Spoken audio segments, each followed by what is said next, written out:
quick Thursday. I just wanted to show off my Korbanth Hero Supreme. Sounds like something that Taco Bell might have on their menu. This is I think it's an older Korbanth hilt. Um, it was purchased empty by I purchased this from a seller on eBay. Sorry, I purchased this from a seller on the Facebook Marketplace. Sometimes I get those confused. And said seller bought this empty and had a friend install it. And I'll show you the install. It's a very clean, very well done install. As far as the install goes, the one thing that the person who installed the saber did not do was add LEDs, so I don't have blinkies here, and I knew that when I purchased the saber. But I don't really mind because everything else about this saber is exquisite. I really enjoy it because of the weight.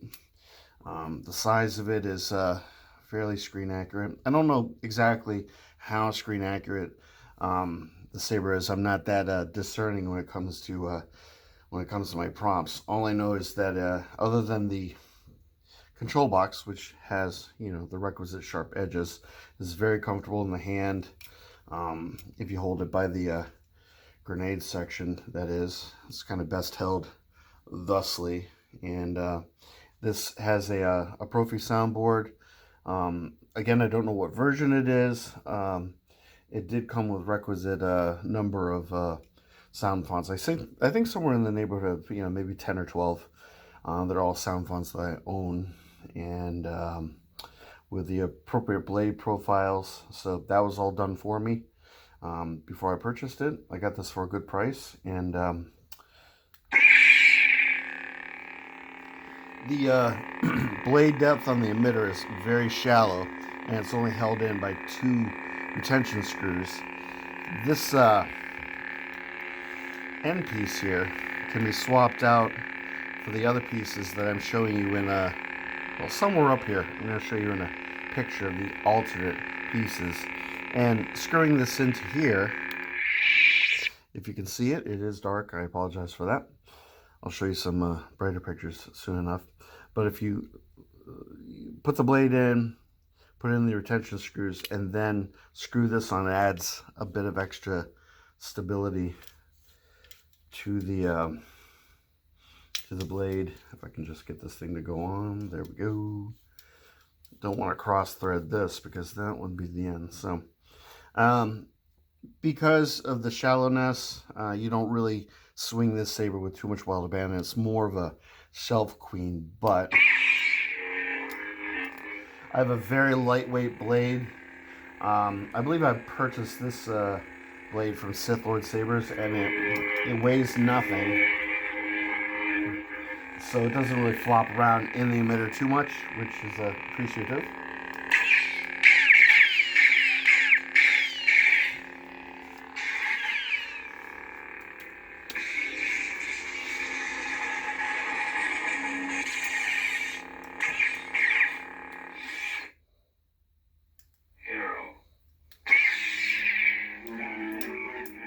So 2 Luke Skywalker sound fonts.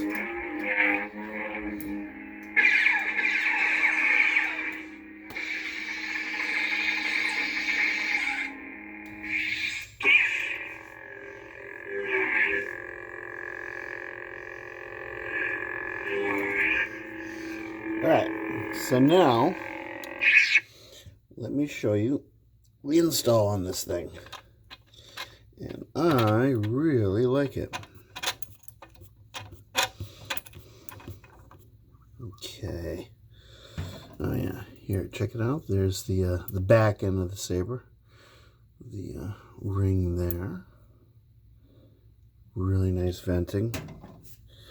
And so we have here's a 3D printed chassis, and it has a nice convenient recharge port right there, completely accessible. This thing's very easy to recharge.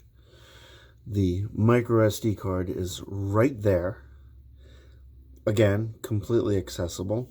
And I like when they're flush against the surface, when they're raised a little bit, and you try to insert the card, and you can't quite get it into the the slot on the board, and you end up sliding it underneath the, the the slot on the board into the empty space, and then you have to fish the thing out, or you have that moment where you think, oh no, I'm never going to get that out. It's permanently stuck. It's going to fall in here and jingle jangle around. No, none of that with this help. And I'm not a profi guy. I don't program profi. I can handle just about any board except profi. But here's the port right there, if someone's so inclined as to program more sound fonts onto here. And I'm not sure what this little symbol means, if you can see it. Maybe not, I don't know. Get that out of the way. The clamp card tends to move around a bit. I'll show you what's under that in just a second. So I got this little symbol there. Again, I don't know what that means. Some of the access to some of the wiring right here for some reason.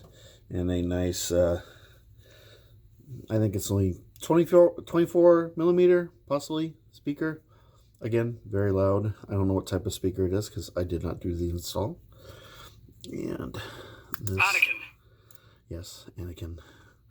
So that slides off, and you have your main switch and your auxiliary switch there. And here is the card, and that just slides right in here. In theory,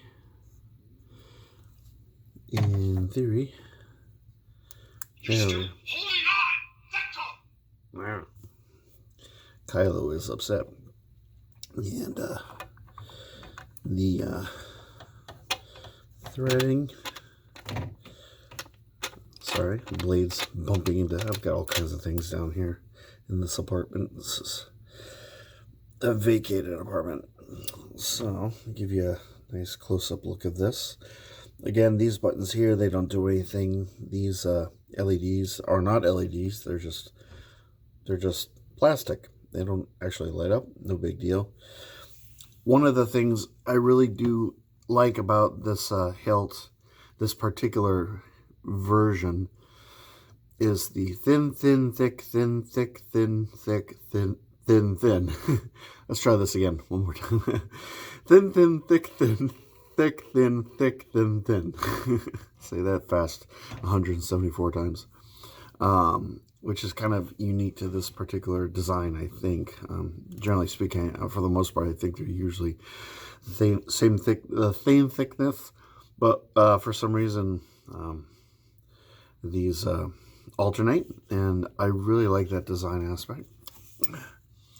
And here's the neck. The neck is kind of, it's not really a copper, nor is it a brass. It's more of a, well, I guess it's kind of a copper, but it's a really, really deep copper. Almost a brown. But again, it's still nice. And I showed you this previously, but I'll show it to you again.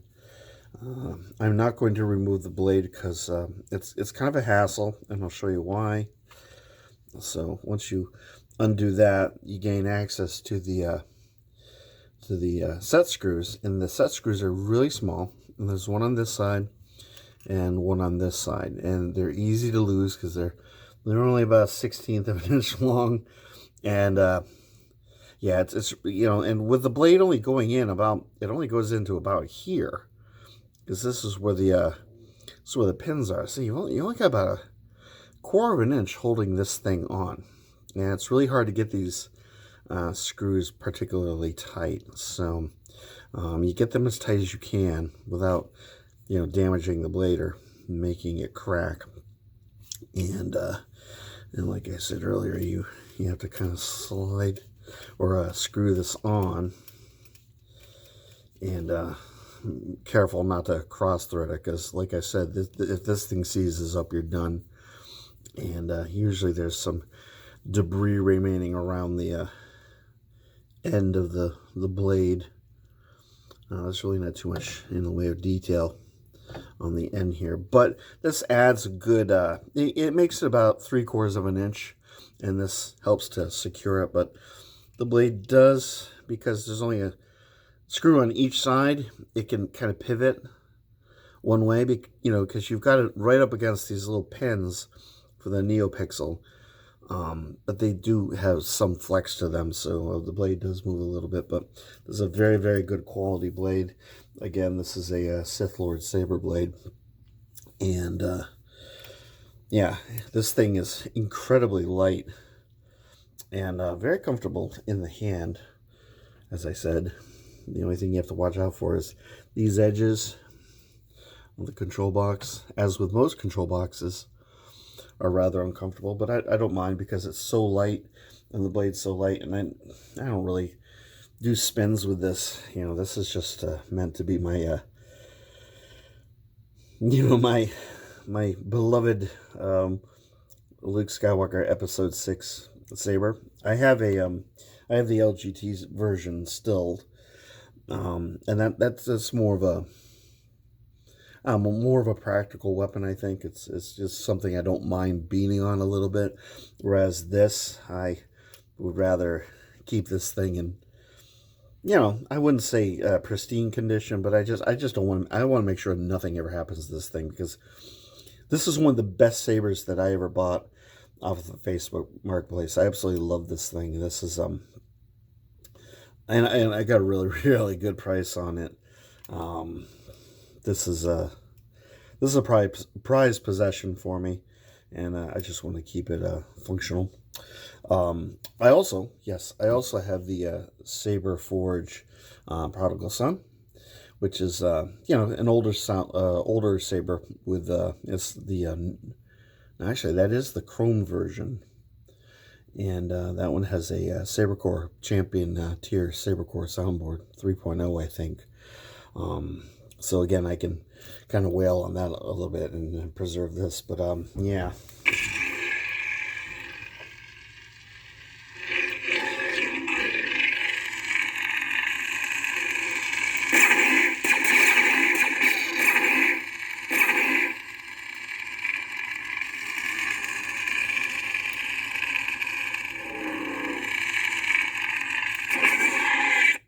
Prepare a boarding party.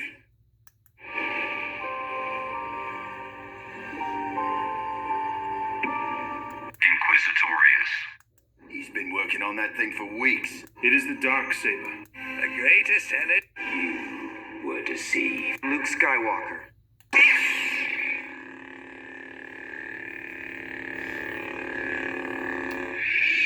And there you have it. That's my Korbanth Hero Supreme.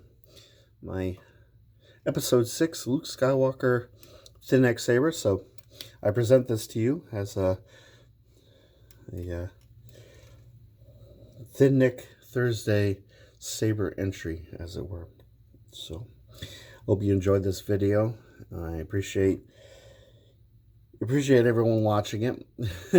And hope everyone has a wonderful rest of the week, such as it is. Only one more day to go, and then it's the weekend, so we can all broil together, because it's 107 degrees here in New England. Can you believe that? And I know that a lot of you have been dealing with considerably higher temperatures, so my sympathies to you. I hope everyone is well and stays well, and I'll catch you in the next video. Take care now.